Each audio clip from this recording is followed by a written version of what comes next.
force as a tool, not a weapon. Do you remember playing the game telephone as a kid? Rarely did that initial information get to the last person as clearly as it began. Most of us have participated in or heard some form of a rumor in the past.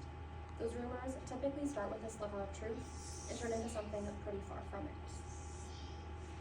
Working at the local sheriff's office, I've experienced firsthand some of the situations our law enforcement officers are dispatched to, which most of them require some form of force used, whether that be something as simple as officer presence or something requiring a higher level of force.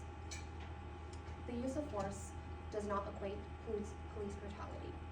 While all brutality does involve the use of force, not all use of force is brutal. Today I will cover the use of force, what is the use of force continuum, and how the media portrays the use of force. So what is the use of force? There's not a single universally agreed upon definition of the use of force. The International Association of Chiefs of Police defines the use of force as the amount of effort required by police to compel compliance by an unwilling subject. Law enforcement officers only use the level of force necessary to mitigate a situation, make an arrest, or protect themselves or others from harm. According to the National Institute of Justice, officers receive guidance from their individual agencies with policies in place. But there are no universal set of rules governing when the use of force should be used and to what degree. The level of force an officer uses is based on the situation and does vary. The levels or continuum of force include basic verbal and physical restraint, less lethal, and lethal force. Let's take a look at the levels on the use of force continuum. The continuum has many levels. An officer may move from one end of the continuum to the other relatively quickly. Officers are instructed to use the level of force appropriate for the situation. We're going to break the continuum down by level. Officer presence. No force is needed. The officer will have a professional, non-threatening demeanor. Some situations, the presence of an officer diffuses the situation. Verbalization. No physical force is used. An officer will give clear, calm, and non-threatening commands. Those commands may be shortened and increase in volume to gain compliance. Empty hand control. Bodily force is used to gain control of the situation through soft techniques such as holds, grabs, and joint restraints, or hard techniques involving punches and kicks to restrain.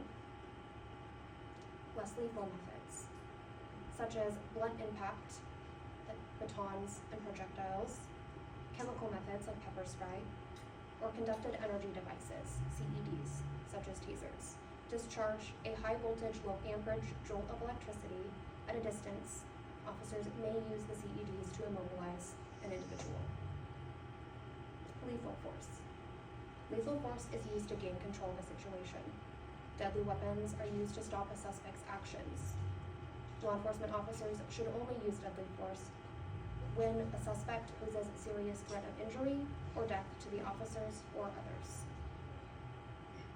With this knowledge, I want to take a look at how the media portrays the use of force. The media reports can distort the public's perception when a split-second decision is filmed, cut, and used without including important context. Retired LAPD captain, expert witness, and author Greg Meyer stated that the support from the public for law enforcement officers is essentially a swinging pendulum, being swayed based on how the media portrays events involving the use of force. Trust and confidence in our nation's police force has never been lower. In 2020, the media covering some high-profile cases involving the death of a few Black individuals and numerous riots, a Gallup poll found that for the first time, the majority of Americans did not trust law enforcement.